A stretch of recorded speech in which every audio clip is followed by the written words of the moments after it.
नमस्कार दोस्तों, आप सभी का हमारे YouTube चैनल में स्वागत करती हूँ। उम्मीद है कि आपको ये कहानी पसंद आएगी। आज हम श्राप की आगे की कहानी सुने। परीक्षा समाप्त होने के बाद प्रभुदयाल जी ने कापियां इकट्ठा करके ऑफिस में पहुंचाई। प्रिंसिपल साहब से बोला, देखिए इस लड़के को बिल्कुल पास मत होने दीजिएगा। इसने सभी पर्चों में नकल की है, ये उसने खुद ही स्वीकारा है। ये एकदम बेकार लड़का है, एकदम से मवाली। प्रिंसिपल कमलेश जी प्रभुदयाल जी से उम्र में बहुत छोटे थे। वे उनकी बहुत इज्जत करते थे। वे उन्हें देखकर खड़े हो गए। बोले, सर, जब आपने इसे नकल करते हुए खुद ही पकड़ा है, तब मैं भला इससे पास करने वाला कौन होता हूँ? आपने तो लिखकर भी दिया है। आप आश्वस्त रहिए, ऐसे लड़के पास होकर भी क्या करेंगे? देश का कुछ भी कल्याण नहीं कर सके। सर, प्रिंसिपल को अपने लिए खड़ा होता हुए देखकर वे पुलकित हो उठे। बोले, अरे बैठे बैठे मिस्टर कमलेश, आप बैठिए।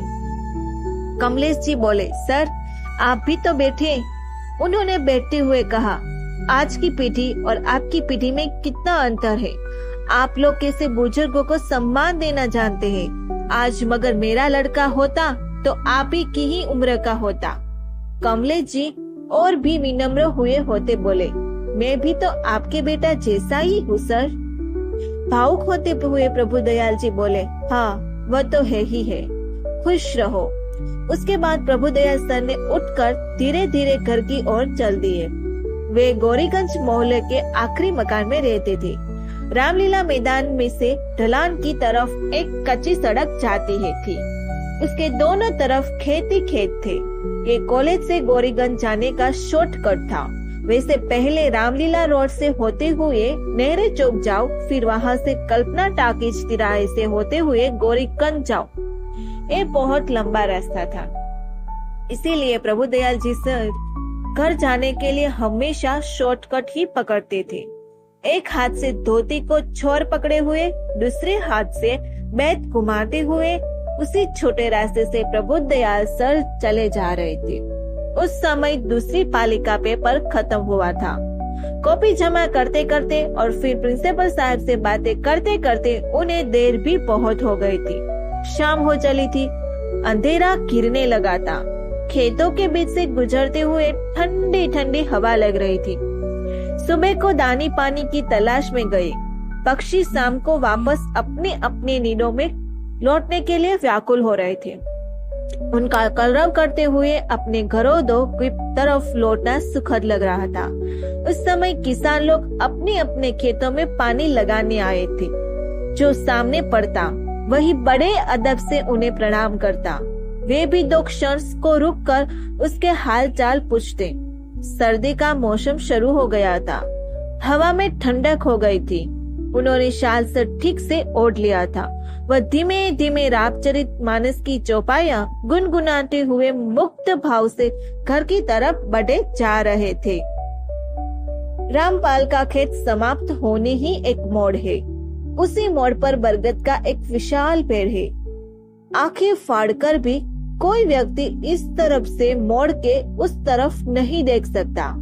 ठीक उसी मोड़ पर पहुंचकर सर एकदम से हतप्रथ रह गए। मानस की चौपाइयां जिसे उनके कंठ में ही अटक गई। ठीक बरगद के पेड़ से सटकर शंकर हाफी लेकर एकदम तैयार खड़ा था। सर को देखकर वह बहुत ही विकृत भाव से हंसा। आइए सर, मैं इतनी देर से आपका ही इंतजार कर रहा हूँ। सर उसे एकाएक देखकर हतप्रभ रह गए। फिर भी वह बिना डरे बोले, यहाँ क्या शंकर, तुम में क्या बिल्कुल भी तमीज नहीं है? इतने बड़े होकर क्या तुमने ये भी नहीं सीखा कि अपने से बड़ों से कैसे बात करनी चाहिए? तुम्हारा पिता प्रेम बिहारी तो मेरी कितनी इज्जत करता है। शंकर बोला, मैंने तो आपसे पहले ही कहा था कि मुझे नकल करने दीजिए, फिर भी आपने मेरी कॉपी छीन ली। अब इसका परिणाम तो आपको भुगतना ही पड़ेगा। अब आप डर के मारे मेरे पिताजी की दुहाई क्यों दे रहे हो? प्रभुदयाल सर बोले, लेकिन नकल करना तो बुरी बात है, नकल करके पास होने से तो अच्छा है कि पढ़ो ही मत। इस तरह पास होने से तुम किसका भला करते हो? सुनो तो जरा। शंकर बोला, डिग्री होने से ही तो आजकल नौकरी मिलती है। ये डिग्री नकल करने से हासिल की गई है या मेहनत से, ये अब कोई नहीं देखता मास्टर जी। नौकरी के लिए ऊपर से नीचे तक सब जगह रिश्वत देनी पड़ती है, तब जाकर नौकरी लगती है। और नौकरी करके तो कोई किसी का भला नहीं करता, सब अपने ही भले के लिए तो नौकरी करते हैं। ये कहते कहते शंकर ने प्रभुदया सर की छड़ी छीन ली और फिर उन्हें धक्का देते हुए बोला, बताइए, मुझे पास करवाएंगे न? आगे से नकल करने देंगे? प्रभुदया सर जी भी डरे नहीं, बोले, नहीं, हरगिज नहीं, नकल में किसी को भी नहीं करने दूंगा, पर तुम अपनी करनी पर जरूर पछताओगे। तुम्हारी भलाई इसी में ही है कि मुझे जाने दो। तो बोलिए, प्रिंसिपल सर से कहकर मुझे पास करवाएंगे। हाँ, एक शर्त पर, मैं तुम्हें अब भी पास करवा सकता हूँ, अगर सब विषयों की तुम दोबारा बिना नकल किए हुए परीक्षा दो और उससे पास होकर दिखाओ। नकल तो मैं करूँगा, शंकर अकड़ कर बोला। तो फिर तुम इस साल पास भी नहीं हो पाओगे और नहीं तुम्हें बोर्ड की परीक्षा में बैठने का अनुमति मिलेगी। मैं तुम्हारे रोब में नहीं आने वाला, मैं डरता नहीं हूँ तुम जैसे मवालियों से, प्रभुदया सर ने भी पूरी दृढ़ता से कहा। ये सब सुनकर शंकर का गुस्सा एकाएक अपनी चरम पर पहुंच गया। क्रोध के मारे उसका सारा शरीर कांपने लगा। उसने सर को धक्का देकर जमीन पर गिरा दिया। सर का चश्मा उछलकर कहीं दूर जा गिरा। अपने को असहाय पाकर वह चिल्ला बैठे, कोई है भाई? पास का खेत एकदम ऊंचाई पर था। उस समय मेड़ के पास बैठा नत्थू अपने खेत में पानी लगा रहा था। प्रभु दयाल जी का आर्तनाद सुनकर उसने नीचे झांका। नीचे का दृश्य देखकर ये अवाक रह गए। शंकर प्रभुदयाल सर को हॉकी से मार रहा था। वह अपने साथियों को आवाज देते हुआ उतनी ऊंचाई से ही नीचे कूद गया। इतने लोगों को एक साथ आता देखकर शंकर घबरा गया और प्रभुदयाल सर को वही छोड़कर भाग निकला। प्रभुदयाल सर इस छोटे शहर से बहुत पुराने आदमी थे। इस शहर का हर एक व्यक्ति उनका सम्मान करता था। स्वतंत्रता संग्राम में वह कई बार जेल गए थे। महात्मा गांधी और नेहरू जी के भाषण सुनने के बाद उन्होंने साधु संतों जैसा जीवन बिताया था। उनके अपना कोई बाल बच्चा नहीं था। वे अपने भतीजी को ही अपने बच्चे जैसा समझते थे। बुजुर्ग हो गए थे। कॉलेज में भी अपनी रुचि से ही पढ़ाने जाते थे। यूं तो वे जाने कब रिटायर हो गए थे, पर बच्चों को पढ़ाने का, उन्हें सभ्य आदमी बनाने का मोह उनसे नहीं छूटा था। इसीलिए वह अब भी नियमित कॉलेज जाकर हिंदी और अंग्रेजी का पीरियड लेते हैं। कॉलेज से इसका वह कोई पैसा भी नहीं लेते थे। शहर के सभी लोग उनसे परिचित थे। सभी उनकी इज्जत करते थे। उन्हीं प्रभुदयाल सर का शंकर ने इस तरह अपमान कर डाला था। ये बात जंगल की आग की तरह सारे शहर में फैल गई। जो भी सुनता अवाक रह जाता। प्रभुदयाल सर को थोड़ी सी ही चोट लगी थी। उनके भतीजी आशुतोष ने तुरंत अच्छे डॉक्टर से उनकी ड्रेसिंग करवा दी। डॉक्टर मेहता ने उन्हें टिटनेस का इंजेक्शन लगाते हुए कहा, बस मामूली सी चोट है सर, 2-1 दिन में ठीक हो जाएगी। ये दवा दिए देता हूँ, नियम से खा लीजिएगा।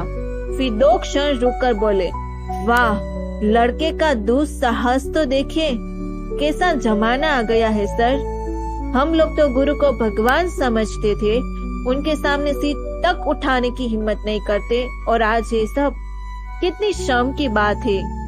आशुतोष बोले, क्या बताए डॉक्टर मेहता, ताऊजी ने पुलिस में कंप्लेंट करने से मना कर दिया, नहीं तो इस शंकर की तो सारी दादागिरी 2 मिनट में निकल जाती। पुलिस के डंडे से तो भूत भी भाग खड़े होते। फिर ये शंकर है क्या चीज? डॉक्टर मेहता बोले, मैं जानता हूँ सारी बात, पर सर नहीं चाहते हैं कि उसकी जिंदगी बर्बाद हो। बच्चों से कितना स्नेह है उन्हें, इसीलिए तो रिटायरमेंट के बाद भी बिना कोई वेतन लिए ही बच्चों को नियमित पढ़ाते रहते हैं। खैर साहेब, अब 2 दिन ये दवाई सर को नियम से देते रहेगा। वैसे तो मैं कल फिर देखने आऊंगा, कल भी ड्रेसिंग करनी पड़ेगी। कहते हुए डॉक्टर मेहता चले गए, बहुत जोर देने के बावजूद भी बिना फीस लिए ही। शंकर के पिता लाला प्रेम बिहारी ने तो आते ही घोषणा कर दी, बाबूजी हमारे यहाँ तो एकदम नालायक लड़का पैदा हुआ है। मैं तो बड़ा शर्मिंदा हूँ। मेरी तो समझ में ही नहीं आ रहा था कि कौन सा मुंह लेकर आपके पास जाऊं। आपने भी तो उसे इंसान बनाने की पूरी कोशिश की, वह जानवर का जानवर ही बना रहा। आज उसे घर में घुसने दो, साले के हाथ पे न तोड़ दिए तो आप कहेंगे। प्रभु दया सर के साथ हुई घटना की खबर सुनकर कॉलेज के प्रिंसिपल साहब भी दौड़े दौड़े आए। बोले, सर ये सब एकाएक क्या हो गया? शंकर ने आपके साथ ये सब किया? बदमाश कहीं का। अब से वह कॉलेज में घुस नहीं पाएगा, उसको रिस्ट्रिकेट हुआ ही समझिए। आप कहे तो थानेदार जी को ही यहीं बुला ले, आपको तो वह बहुत मानते हैं। लाला प्रेम बिहारी बोले, अरे कमलेश जी, आप क्यों बताएंगे थानेदार को? आज घुसने तो दो उसे घर में। मैं ही उसे जूते मारते हुए थाने नहीं ले गया तो मेरा नाम भी प्रेम बिहारी नहीं। साला 2-3 महीने जेल में रहेगा तो दिमाग ठिकाने आ जाएगा। बहुत गुंडे सिर पर सवार है उसके। इसके बाद वह अचानक प्रभुदया सर के पैरों में गिरकर कुट कुट कर रोने लगे। तब प्रभुदया सर ने उन्हें किसी तरह समझा बुझाकर घर भेजा। फिर जैसे जैसे लोगों ने खबर सुनी कि प्रभुदया सर के मकान में जमा होने लगे, Nawab Ilaych, state bank of manager Gaurishankar, post office के बड़े बाबू विनोद जी, इलाहाबाद बैंक के कैशियर सदानंद, कल्पना टॉकीज का मालिक सुभाष भल्ला, राम जानकी मंदिर का पुजारी सदाव्रत, राजाराम दर्जी, केशव पंडित, रघुवीर दूधवाड़ा, मिठाईवाड़ा वाजपेयी, सिद्धू मोची, राम सेवक वकील, अमरा धोबी, कॉलेज का सारा स्टाफ, गर्ल्स इंटर कॉलेज की सारी अध्यापिकाएं आदि आदि। मतलब यही कि जिस किसी ने भी ये खबर सुन की उनके घर भागा चला आया। प्रभुदया सर को रोशनपुर के सब लोग चाहते थे, वह सभी के श्रेय थे, वह सबके सुख दुख में हमेशा काम आते थे। पड़ोस के मोहल्लों से लाठी टेकते टेकते गुरु प्रसाद बाबू भी आए। वे काफी बुजुर्ग थे, ऊपर से दमा के मरीज। चलने से उनका सांस फूलने लगती थी, लेकिन फिर भी उनका मन नहीं माना। प्रभु दयाल जी को देखने चले ही आए। वे उनके बचपन के मित्र थे, पर उम्र में उनसे बड़े थे। लाठी टेकते टेकते बोले, हटो भाई, जरा भीड़ में से तो रास्ता तो दो, मुझे प्रभु दयाल के बिस्तर तक ले चलो। लोगों ने कहा, हाँ हाँ आइए पंडित जी। प्रभु दयाल जी ने उन्हें देखते ही जरा चारपाई से उठते हुए कहा, अरे आपने क्यों कष्ट किया भैया? आइए आइए, इधर कुर्सी पर बैठिए आकर। अरे ऐसा कुछ भी नहीं हुआ जो आप सब लोग इस कदर परेशान हो रहे। बस जरा सी चोट है, 2 दिन 1 दिन में ठीक हो जाएगी। गुरु प्रसाद बाबू कुर्सी पर बैठकर हाफने लगे। फिर किसी तरह बोले, अरे कष्ट कहाँ होते हैं का प्रभु दयाल, खबर सुनकर रहा ही नहीं गया। पर बित्ती भर से छोकरे ने लक्षण देखे तुमने? कैसा कांड कर बैठा, कैसे अवगुण भरे हैं उसमें। इससे पहले कभी रोशनपुर में ऐसा हुआ है क्या? घोर कलयुग आ गया है भाई, घोर कलयुग। कहते कहते वो फिर हाफते लगे। संभलते सर, वह फिर बोले, एक दिन इसने मेरे घर की खिड़कियों के शीशे तोड़ दिए थे। मेरी बहू ने तो डांटा था, उसको भद्दे इशारे किए, और आज देखिए तो कितना बड़ा कांड कर बैठा है। थाने में इसकी रिपोर्ट लिखवाए। हम लोगों का जमाना याद है प्रभु तुमको? प्रभु, हम लोग कैसे बड़ों की इज्जत किया करते थे। बड़ों के सामने तो हम लोगों के मुख से बोल ही नहीं निकलता था, लेकिन अब एक कैसा जमाना आ गया है। मैं तो कहता हूँ कि सब सिनेमा का असर है। जब यहाँ कल्पना टॉकीज खुला था, उसी दिन में समझ लिया था कि यही शहर तो गया अब पतन की गर्त में। मैंने उस समय इसका विरोध भी किया था, पर उस समय कोई मेरे साथ ही नहीं आया था। आज देख लीजिए लड़के लड़कियों पर इसका कितना बुरा असर पड़ रहा है। दिन भर फिल्में गाते गाते रहते हैं, तरह तरह की अश्लील किताबें पढ़ते हैं, जाने कैसे उटपटांग फैशन के कपड़े पहनते हैं। साहेब, अब तो जीना ही मुश्किल हो गया है। इन लोगों को देखकर कलेजा उछलता है। अपनी दिल की सारी भड़ास निकालकर वे फिर दमा के जोर से बेदम होकर फाफने लगे। उनकी बात सुनकर कल्पना टॉकीज के मालिक सुभाष भल्ला को बहुत बुरा लगा, पर वे उनकी बुजुर्गी का लिहाज करके चुप रहे। प्रभु दया सर ये सब बातें सुन रहे थे और मुस्कुराते जा रहे थे। उन्होंने पूछा, शंकर कहाँ है? उसकी खोज खबर ली किसी ने? शंकर के पिता लाला प्रेम बिहारी न जाने कब दोबारा आकर पीछे खड़े खड़े सबकी बातें सुनकर अपना सिर पीट रहे थे। बोल उठे, मर रहा होगा कहीं साला, डर के मारे किसी खेत वेत में छिपा बैठा होगा। जब पेट में भूख से चूहे कूदेंगे तो अपने आप घर चला आएगा। हरामजादा, आने दो, आज उसकी बोटी बोटी काट के रख दूंगा बाबूजी। प्रभु दयाल जी बोले, न ऐसा कुछ मत करना प्रेम, उसे प्यार से समझाना होगा। बच्चा अगर बिगड़ रहा है तो समझ लो कि हमारी परवरिश में ही कुछ कमी रह गई है। हमें खुद में ही सुधार लाना पड़ेगा। प्रेम बिहारी को कुछ नहीं सूझा। वह फिर से उनके पैरों पर सिर रखकर सिसक उठा। वह मन ही मन सोच रहा था कि कितने महान है प्रभु दयाल जर्सी, जो इस समय भी वह शंकर की कुशल के लिए चिंतित है। अचानक ट्रेन चलते चलते रुक गई थी। कोई स्टेशन था, चाय समोसे वाले, कोल्ड ड्रिंक वाले, मूंगफली वाले और ठंडे पानी वाले तभी एक एक कर डिब्बे में घुसकर शोर मचाने लगे। बेहद गर्मी थी। गर्मी में दोपहर का सफर परेशान करने वाला होता है। मैंने 2 कोल्ड ड्रिंक्स भी बोतलें खरीद कर एक सर की तरफ बढ़ा दी। सर पहले तो इनकार करने लगे। वे शायद पुरानी बातें सोचकर संकोच कर रहे थे। मैंने कहा, लीजिए सर, एक कोल्ड ड्रिंक ले लेने में कोई हर्ज नहीं है। मेरा भी तो आप पर कुछ हक बनता है।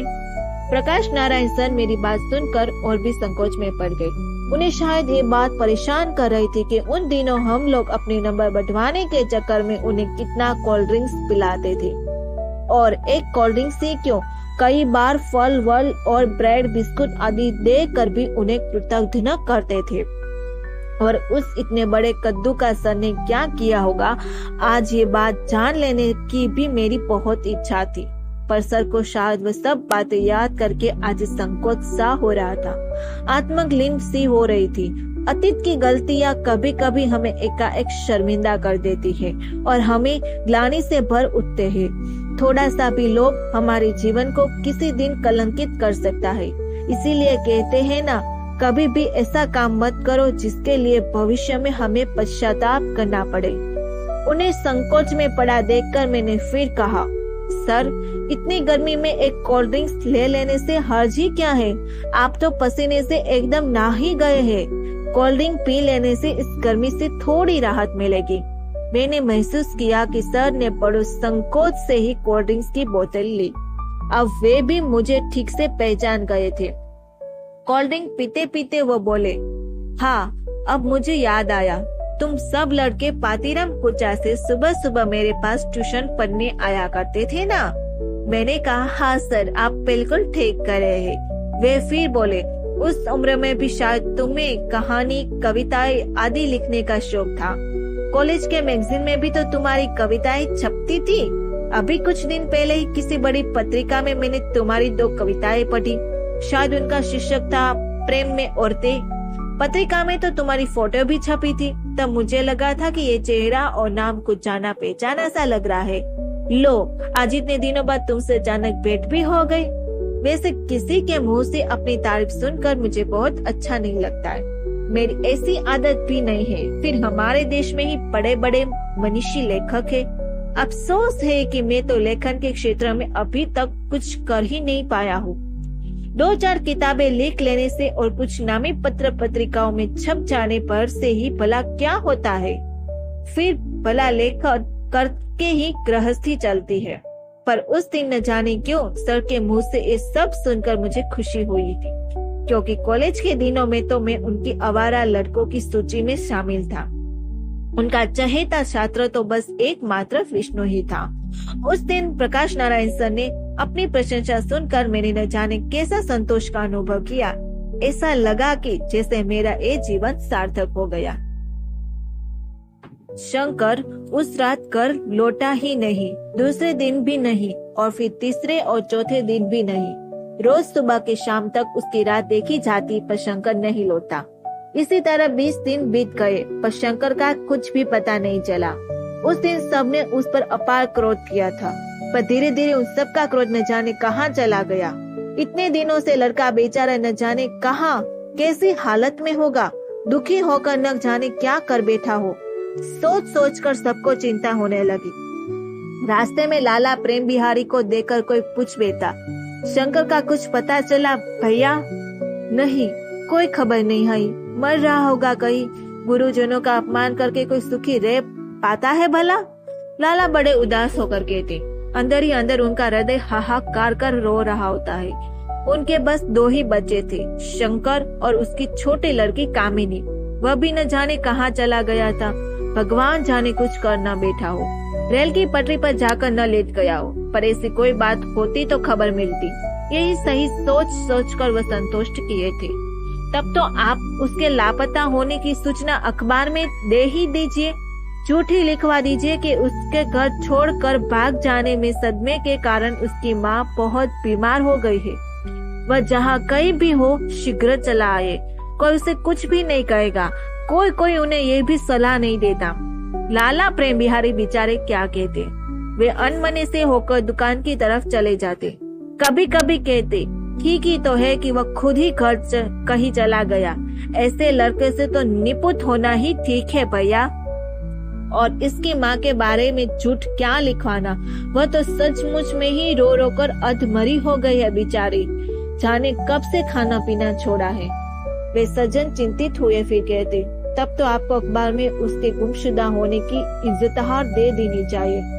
वाह, भाभी ने खाना पीना तक छोड़ दिया। और प्रेम बिहारी भैया, आपको चिंता नहीं है? प्रेम बिहारी उन्हें टालने की गरज से बोले, तुम ठीक कहते हो भैया, मैं कल ही अखबार के दफ्तर जाऊंगा।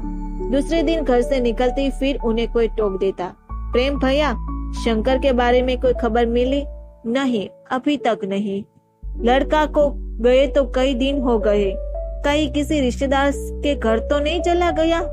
मैंने सब जगह पता कर लिया, कहीं नहीं है। प्रेम बिहारी बेचारे रोआस से हो जाते, कहते को कुछ भी कह देते थे, पर शंकर जैसा भी हो आखिर उनका लड़का था, एक लौटा बेटा।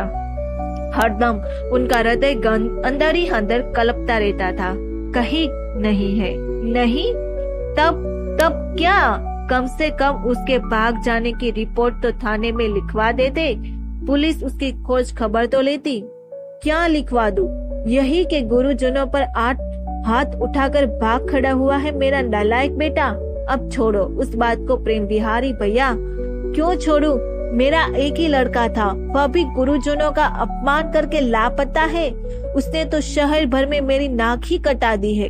अब किसके लिए जीऊं मैं? कहते हुए वो उदास मन की दुकान की तरफ चल दिए।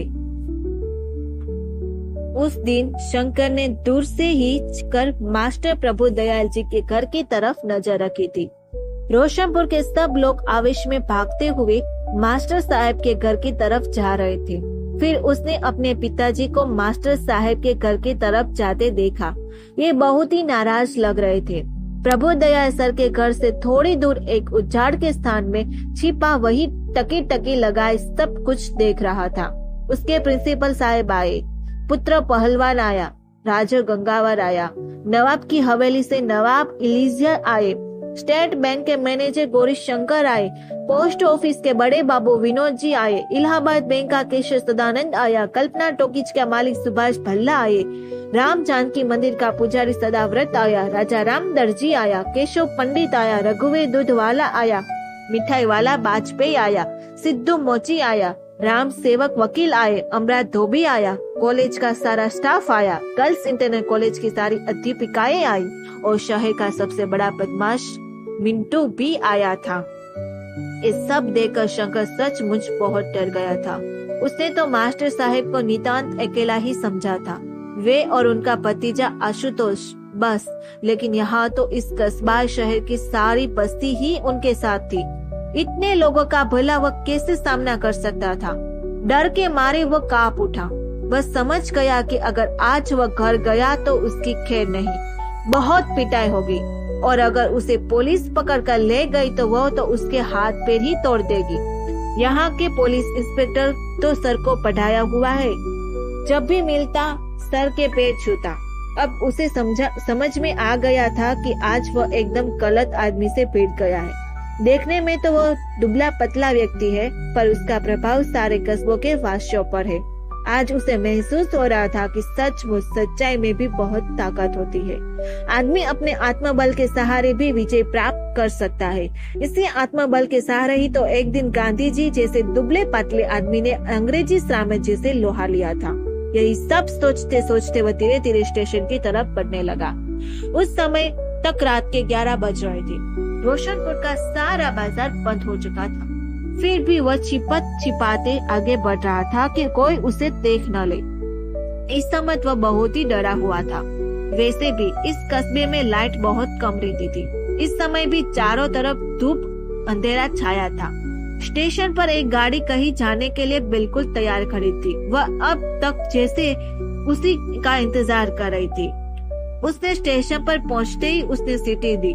वह बिना टिकट लिए उस ट्रेन के एक अंधेरे डिब्बे की ओर की बर्थ पर सिमट कर बैठ गया। उसके बैठते ही गाड़ी ने सरकना शुरू कर दिया और थोड़ी ही देर में वह अपनी पूरी गति से भागने लगी। जल्दी ही उसे नींद के झोंके आने लगे और शीघ्र ही वह सो गया। रात के 3 बजे किसी ने उसे जगाते हुए कहा, कहाँ जाना है भाई? कानपुर आ गया है। वह आंखें मलते हुए उठ बैठा। गाड़ी से उतरकर उसने देखा कि गेट पर टीटी खड़ा होकर सबके टिकट चेक कराए। सब लोग उसको टिकट देकर बाहर जा रहे। वह भी एक परिवार के आगे चलता हुआ तेजी से बाहर निकल आया। टीटी ने समझा कि वह भी उसी परिवार का सदस्य है। बाहर आकर उसने देखा कि टिकट घर के आगे बहुत सारी जगह है, जहाँ सैकड़ों की संख्या में लोग ओढ़े सोए रहे, पर उसे फिर नींद नहीं आई। उसे ठंड लग रही थी। वैसे भी वह केवल एक आधी बाग का स्वेटर पहने हुआ था। वह सारी रात यूं ही टहलता रहा। सुबह वह स्टेशन पर ही नित्य क्रम से निवृत्त हुआ। उसने स्टेशन पर लगे हैंडपंप से हाथ मुंह धोए और पानी पिया। अब उसे जोरों से भूख लग रही थी। उसने कल सुबह के बाद से ही कुछ खाया पिया नहीं था। उसने अपनी जेब टटोली, उससे कुछ रुपए थे। उसने रुपए गिने। इससे 2-3 दिन बड़ी आसानी से काम चल गया था। सबसे पहला तो उसने चाय की फिर स्टेशन के बाहर ही एक ठेले पर पूरी सब्जी का खाकर अपना पेट भरा। इसके बाद वह शहर घूमने निकल गया। परेड पर आकर ही उसकी निगाह एक सिनेमा हॉल ही पर पड़ी तो टिकट लेकर वह हॉल में जो बैठा। सिनेमा देख के बाद एक रेस्टोरेंट में आकर उसने चाय पी। रेस्टोरेंट वाले के 6 कमरों में से 2 नौकर अचानक काम छोड़कर 2 दिन से ही कहीं चले गए थे। बेचारा बड़ा परेशान था, बार बार नौकरों को कोस रहा था। उसकी समझ में नहीं आ रहा था कि इतने ग्राहकों कैसे संभाला जाए। 2 नौकर तो चाय नाश्ता तैयार करने में ही लगे थे। 2 नौकर किसे किसे देखे। उसे बीच बीच में अपनी गद्दी छोड़कर खुद ही भी भागना पड़ रहा था। स्टेशन के ठीक सामने मेन रोड पर उसका रेस्टोरेंट था। हर समय ग्राहकों की भीड़ लगी रहती थी। जब भी कोई ट्रेन स्टेशन पर आकर रुकती थी, उसके रेस्टोरेंट में तिल रखने की भी जगह नहीं बचती थी। शंकर को जब पता लगा कि रेस्टोरेंट के मालिक को दुकान पर काम करने के लिए एक लड़के की जरूरत है, तो उसने ये सुनहरा मौका गंवाना ठीक नहीं समझा। आखिर कानपुर जैसा बड़े शहर में रहने और खाने के लिए उसे कोई ठिकाना तो ढूंढना ही पड़ता। उसने रेस्टोरेंट के मालिक के पास जाकर कहा, बाबूजी, गरीब आदमी हूँ, शहर में काम की तलाश में ही आया हूँ। अगर आप चाहे तो मुझे दुकान के सारे काम के लिए रख लीजिए। दिन रात काम करूँगा और होटल के बाहर ही सो जाया करूँगा। रेस्टोरेंट के मालिक महेश सिंधी ने उसे एक बार ऊपर से नीचे तक देखा। लड़का उसे भला लगा। फिर उसे इस समय लड़के की सख्त जरूरत भी थी। बोला, समझ लो लड़का, खूब मेहनत करनी पड़ेगी। दोनों समय खाना नाश्ता मिलेगा और 200 रुपये महीने मिलेंगे।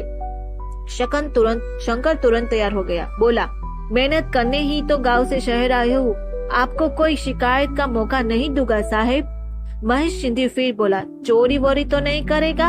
शंकर ने कान पकड़ लिए। बोला, नहीं तो चोरी ही करनी होती तो आपके यहाँ क्यों काम मांगने आता? उधर स्टेशन पर ही लोगों की जेबें नहीं काटता। मैं गांव से शहर में चोरी करने नहीं आया हूँ, आप निश्चिंत रहिए, कभी भी आपको किसी भी तरह की शिकायत का मौका नहीं दूंगा। उसकी बातें सुनकर महेश सिंधी ने उसे रखना स्वीकार कर लिया। उसे तो वैसे भी इस समय एक लड़के बहुत जरूरत थी। उसने सोचा कि अगर ठीक से काम नहीं किया तो 10 दिन के बाद इसे हटा दूंगा, तब तक उसके पुराने लड़के भी वापस आ जाएगा। अजमा लेने में क्या हर्ज है। उसने उसे रख लिया। अब शंकर को किसी भी तरह की चिंता नहीं थी। दोनों समय खाना और नाश्ता, दिन में कई बार 4, घूमने फिरने और पिक्चर देखने के लिए महीनों में 200 रुपए, रात को होटल के बेचे को मिलाकर वही आराम से सो जाता था। होटल में 4 लड़के और भी थे। 2 खाना बनाते थे, समोसा बनाते, पकौड़ी बनाते, टिक्की बनाते, मिठाई बनाते और दिन भर चाय भी बनाते रहते। एक लड़का दिन भर बर्तन ही मांजता रहता।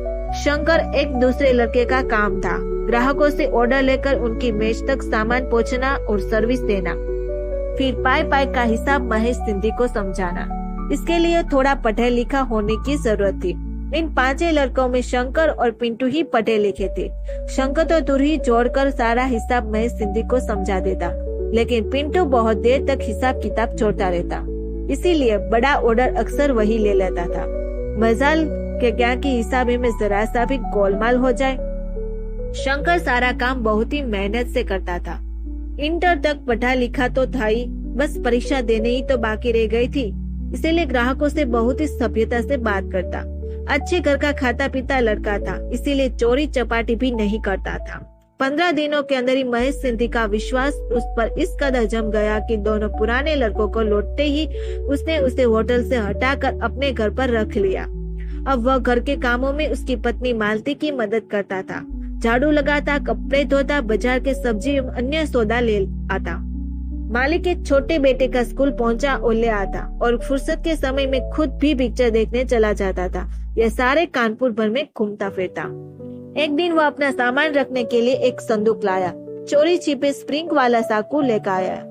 धमका करने वाली एक पिस्तौल भी लाया। उन चीजों को सबसे छिपाकर उसने बड़े जतन से उसने संदूक में रख दिया। धीरे धीरे मोहल्लों के बहुत से लड़के उसके दोस्त हो गए। फुर्सत से क्षणों में वह मोहल्लों के आवारा और बदमाश लड़कों के साथ घुमा करता। बदमाशी की कई नई बातें सीखता रहता।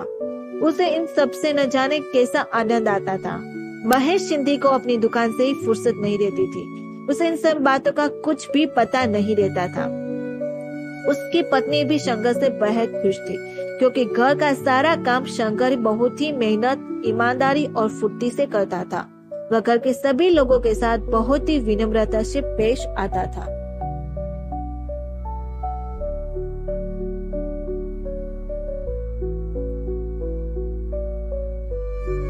ये भाग यही खत्म होता है।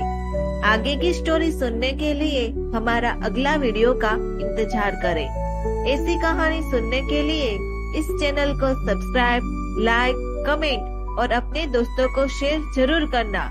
सुनने के लिए धन्यवाद।